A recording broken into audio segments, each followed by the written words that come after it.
अटल आडवाणी की बीजेपी और मोदी शाह की बीजेपी में क्या अंतर है? कोई अंतर नहीं है।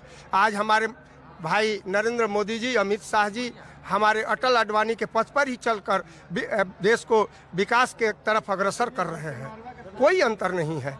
आज जो अटल जी ने जो नेव दिया, 2 लाइन 4 लाइन 6 लाइन नदी मुहाना जोड़ना, सर्व शिक्षा अभियान, गरीब अंत्योदय, गरीबों के पास जो मकान नहीं था, उन्होंने जो काम किया आप याद रखिए ना।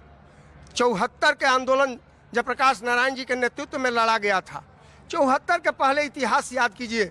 किसी भी गांव में आप जाते होंगे तो एक कहीं छतदार मकान मिल जाता था, 99% पलानी बंगला मिलता था, फूस का बंगला मिलता था, जिसको अभी हम सुन रहे थे कि 600 रुपया सोना था, आज 84,000 रुपया हो गया है। 6,000 रुपया था, आज 84,000 रुपया हो गया है। आप एक बात बताइए भाई, जब हमारे अटल बिहारी वाजपेयी जी विदेश मंत्री बने थे, हमारे देश के लोग विदेश नहीं जाते थे। उन्होंने मुरारजी भाई के नेतृत्व में परागम संधि लागू कर मैंने देश के लोगों को भेजने का काम किया। पहले नहीं जाते थे, बहुत कहाँ कोई संधि नहीं था, कहीं कम जाते थे, 1-2% जाते थे। वो बहुत आप ये मानते हैं कि नहीं कि बहुत सारे देश में ऐसे काम हुए जब तक बीजेपी के लोग मंत्री, मुख्यमंत्री, प्रधानमंत्री नहीं बने थे, प्रधानमंत्री या विदेश मंत्री नहीं बने थे, तब तक देश में वो काम नहीं हुए। आप वो मानने वाले में है कि नहीं? मैं मानने वाला हूँ कि हमारे अटल जी के पहले जो भी प्रधानमंत्री हुए हैं उन पर मैं उंगली नहीं उठाता हूँ। उन्होंने देश की स्थिति के मुताबिक काम किया, लेकिन जब अटल जी जब आए विदेश मंत्री से प्रधानमंत्री तक, जिन्होंने विकास का रास्ता चयन किया, उस आधार पर मेरा देश विकसित राष्ट्र की तरफ बढ़ रहा है। मोदी जी और अमित शाह लेकर चल रहे हैं। चलिए ठीक है। और नीतीश जी के बारे में क्या ख्याल? नीतीश जी हमारे बहुत अच्छे मुख्यमंत्री हैं, ईमानदार मुख्यमंत्री हैं। आप पूछ रहे थे कि क्या 20 वर्ष के पहले जंगल राज याद कीजिएगा, आज भी याद कीजिएगा। मैं यह बात बताना चाहता हूँ आपको कि आज लालू यादव के वंशज ही हमारा मुख्यमंत्री बनेगा, उप मुख्यमंत्री बनेगा, MLC बनेगा, MP पर उनकी बेटी बनेगी। परिवारवाद है, और परिवारवाद जो खून रहता है उसी खून के मुताबिक काम होता है, और देश राज का सत्ता लेना चाहते हैं, फिर जंगल राज स्थापित करना चाहते हैं। एनडीए में नेता परिवारवाद वाले नहीं है? नहीं है। कौन है बताइए? चिराग पासवान कौन है? चिराग पासवान उनके पिताजी मर गए तब सत्ता में आए। ये परिवारवाद कैसे हुआ? और ये मेरे दादाजी सम्राट चौधरी, मेरे दादाजी मुखिया थे। सम्राट चौधरी मुखिया बना और जिला भाई सम्राट चौधरी किसके बेटे?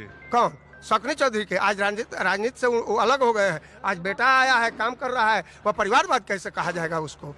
हाँ, यह रहा था कि उनका बेटा बेटी भाई बंधु। जीतन राम मांझी कहाँ मंत्री? देखिए, जीतन राम मांझी हमारे भारतीय जनता पार्टी के एक अंग है, मैंने गठबंधन के हैं, और वो हमारे गठबंधन में रह उनके सिद्धांत, उनके विचार से मेरे अरे यार उनके बेटे कहाँ? अरे पहले बात तो सुनिए, मेरे बात तो सुनिए। मैं ले जा रहा हूँ आप ही के बात पर, आप ही के बात पर ले रहा है। आप हमें बताइए जीतन राम मांझी के बेटे कहाँ हैं? अरे हम बता रहे हैं कि हमारे गठबंधन में मंत्री हैं। जीतन राम मांझी मोदी जी में मंत्री, उनके बेटे नीतीश यहाँ मंत्री, चिराग पासवान वहाँ केंद्रीय मंत्री। हाँ। और मैं आपकी पार्टी के कई नेताओं और मंत्रियों को बता सकता नहीं है, और आपके गठबंधन से है। इस पर ध्यान दीजिए। हमारे पार्टी में, भारतीय जनता पार्टी में अगर परिवारवाद हो तो आप हमको बता दीजिए। सिंधिया का सिंधिया? ज्योतिरादित्य का सिंधिया? अरे ज्योतिराज माधवराज सिंधिया का नाम लीजिएगा, ज्योतिराज सिंधिया का, विजयराज सिंधिया का नाम लीजिएगा। वो तो पीढ़ी दर जो मरते गए आते, क्या वो परिवार में एक नौकरी करने वाला परिवारवाद नहीं है? नहीं, वो परिवारवाद नहीं है, वो नहीं है, उसको हम मानते नहीं है। ये कहिए कि जो एनडीए में आ जाए वो परिवारवाद नहीं, जो दूसरी तरफ है वो परिवार। भाई सुन लीजिए, आप पत्रकार हैं, आप नौकरी कर रहे हैं, आपका बेटा पढ़ रहा है, क्या नौकरी नहीं करेगा? क्या नौकरी नहीं करेगा? हमारे ही चैनल में वो पत्रकार बनेगा तो परिवारवाद नहीं, उसका देखिए ये परिवारवाद नहीं कहा जा सकता है। अगर और ये चैनल सुने, और ये चैनल मेरा है भी नहीं, पहली बात। और अगर इसमें आता है तो मैं मानूंगा कि ये परिवारवाद है। गलत बात है जी। जौन तू का तो ठीक का प्रायोरिटी होता है। परिवारवाद में एक ही परिवार का प्रायोरिटी में होता है, वो परिवारवाद है। अगर कोई हमारा ही बच्चा, अगर मैं डॉक्टर हूँ, खुद से डॉक्टरी करके जाता है, तो वो परिवारवाद कैसे हुआ। लेकिन अगर मेरा संस्था है और मैं सभी अपने परिवार को, अपनी पत्नी को, अपने बेटे को, अपनी बेटी को, अपने जीजा को, साला को, सबको करूँ, वो परिवार ये नहीं कह पा रहे हैं। जो कहना चाह रहे हैं मैं खुद कह दे रहा हूँ आपकी बात। आप ये कहना चाहते हैं कि पार्टी का मुखिया परिवारवाद के हिसाब से नहीं आना चाहिए, दाएं बाएं वाले होते रहे उससे कोई मतलब नहीं। आप ये कहना चाह रहे हो कि पार्टी का अध्यक्ष या पार्टी का मुखिया परिवार में ही नहीं होना चाहिए, दाएं बाएं वाले आते रहे, क्या फर्क पड़ता है? तो लिमिटेड बोलिए, क्या लेकिन देखिए इसमें क्या है, मैं मोदी जी की बात को उद्धृत करता हूँ। लोकसभा में उन्होंने खुद ही कहा था कि परिवार के लोग आए, ऐसे 100 नौजवान आए, मेहनत करके अपने बदौलत आए तो उनका स्वागत है। तो ये क्या है ना, समय काल परिस्थितियों के हिसाब से राजनीतिक मापदंड बदलते रहते हैं और ये सबके साथ है, वो कोई नई बात नहीं। सही बात क्या है, आप जी, पूछना मैं बोल चाहते रहा हूँ। हैं? रुकिए एक मिनट, बोलिए, आप बोलिए क्या पूछना चाहते हैं। अरे कोई हमारे पास ऐसा सवाल थोड़ी नहीं है कि आप बताइए लोकसभा में सबसे ज्यादा वोटों से कौन लोकसभा सांसद जीता था या सबसे कम से जीता था। ये तो मैं आपसे पूछने रहा हूँ। आपको मालूम है कि मैं अमित शाह की रैली में आया हूँ, भीड़ तो देखिए छटी गई। कुछ लोग, मैं बातचीत आम ही लोगों से करता हूँ, कुछ कार्यकर्ता आए थे, मैंने सोचा यहीं से बात। तो आप जो बोलना चाहे बोलिए, मैं सवाल का इंतजार मत कीजिए। बहुत खुशी का बात है कि अमित शाह जो लौह पुरुष अभी माने जा रहे हैं, जो 370 समाप्त किए, नक्सलवाद को खत्म किए, ऐसे व्यक्ति का गोपालगंज में आगमन हुआ है। तो गोपालगंज वासियों के लिए बहुत ही खुशी का बात है। बहुत हम लोग खुश हैं, बहुत बढ़िया है। 2025 ये मीटिंग से लगता है कि 2025 एनडीए का होगा। यहाँ का आप मुख्यमंत्री, नीतीश जी को मुख्यमंत्री चाहते हैं कि बीजेपी का, ये बताइए। अब देखिए पार्टी जो निर्णय करती है उसके साथ हम लोगों ने नीतीश कुमार को हमारी पार्टी मुख्यमंत्री के रूप में घोषित किया है, तो हम लोग उन्हीं के नेतृत्व में चुनाव में जाएंगे। डॉक्टर साहब अभी तो की नहीं है। हाँ जी बताइए। हाँ, आज अमित शाह को बहुत बहुत बधाई हो कि इतने संख्या में उनका स्वागत करने के लिए लोग आए थे। और इससे मालूम होता है कि आने वाला 2025 हम 225 सीट लेकर के जीतेंगे और एनडीए सरकार बनाएंगे। नमस्कार जी नमस्कार। तो हम पहचान रहे हैं। हम भी लग रहा है आपको कहीं देखे। हम तो आपको टीवी में देखे हैं। बहुत तगड़ा हुलिया बना के आए हैं। हुलिया ये नया नहीं है, ये मेरी आदत है। ऐसे ही ये जो उप मुख्यमंत्री बन गए सम्राट चौधरी और नीतीश कुमार के लिए पगड़ी सम्राट चौधरी जी तो मान ले रहे हैं कि किसी के लिए बांधे थे, लेकिन वो हमारा उद्देश्य थे, उतार भी दिए। वो उतार भी दिए, लेकिन ये जब से बंधा है तब से बंधता ही रहता है। करेगा नहीं कि काहे कि हमारे हिंदुत्व का पहचान है, हम काहे इसको उतारेंगे। हमने सोचा आप भी कोई प्रण ना लिया। ना कोई प्रण नहीं है। हमको हिंदू होने पे हमको गर्व है और हमारा ये शौक है, इसलिए हम इसको बांधते हैं। चलिए ठीक है। और अब मैं चूंकि रैली स्थल पर आया था तो कुछ भारतीय जनता पार्टी के समर्थकों कार्यकर्ताओं से मैंने बातचीत की। अब मैं गोपालगंज के दूसरे इलाकों में आपको ले चलता हूँ। गोपालगंज से कोई 30-32 किलोमीटर दूर ग्रामीण इलाके में मोहम्मदपुर एक गांव है। वहां पर मैं उतरा, एक चाय की दुकान पर कुछ लोग बैठे थे। मैंने सोचा बिल्कुल आम लोगों से के बीच जैसी मैं चर्चा करता हूँ वैसे ही अब थोड़ा इस बात की चर्चा करता हूँ। अमित शाह गोपालगंज आए, उन्होंने विकास की बात की, जंगल राज की बात की, लालू यादव के परिवार की बात की, भ्रष्टाचार की बात की। उधर गोपालगंज आने से पहले जो सरकारी कार्यक्रम था उसमें नीतीश कुमार ने अमित शाह के सामने एक बार फिर ये कहा कि गलती से हमारी पार्टी के लोग इधर उधर कर दिए थे, अब हम नहीं जाएंगे।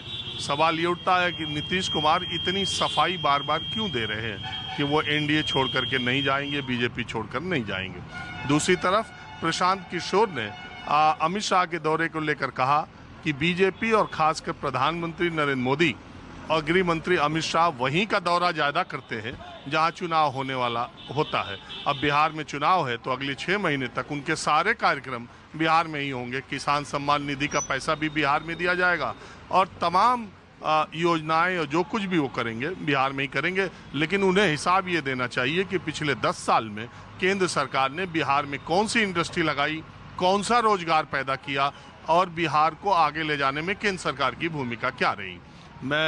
आप क्या करते हैं जी? आप अब क्या करते हैं? अब बस घर पर आते हैं, रेस्ट कर रहे हैं। 34 साल सर्विस की है। 34 साल? हाँ, कब रिटायर हुए? 13 में रिटायर हुए। रिटायरमेंट का भी तो 12 साल होगा। हाँ हो गया। किस विभाग में थे? इरिगेशन विभाग में थे। इंजीनियर। जी जी। तो रिटायरमेंट आपका कहाँ से हुआ? झारखंड से हुआ, ओ। रांची से। तो बिहार झारखंड जब अलग हुआ हाँ।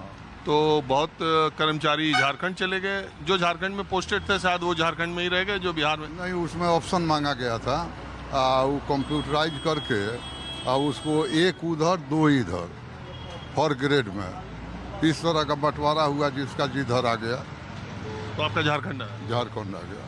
तो आप गोपालगंज के रहने वाले? रहने बस यही मोहम्मदपुर। तो अगर आप गोपालगंज में रहने वाले थे और आपको झारखंड मिला तो इससे आपको निराशा हुई या आप बिहार आना चाहते थे? नहीं, काम करने वाला आदमी तो अफसर जहाँ भी रहेगा वो तो अपना काम करेगा, उसमें क्या निराशा होगी? निराशा की कोई बात नहीं थी। नहीं, नौकरी के लिहाज से वही स्टेट अच्छा था कि ये? नौकरी के लिहाज से क्या, जो काम है वो यहाँ भी करना है, जो काम मेरा वो है वहाँ करना है। थोड़ा टॉप था वहाँ पर, थोड़ा टॉप था वहाँ पर काम। टफ था? हाँ। किस लिहाज से? एमसीसी के ख्याल से। ओ, नक्सलाइट। नक्सलाइट एरिया है ना, टोटल जिला वहाँ का नक्सलाइट है। अब जा रहे हैं, बीच में नक्सलाइट मिल गया।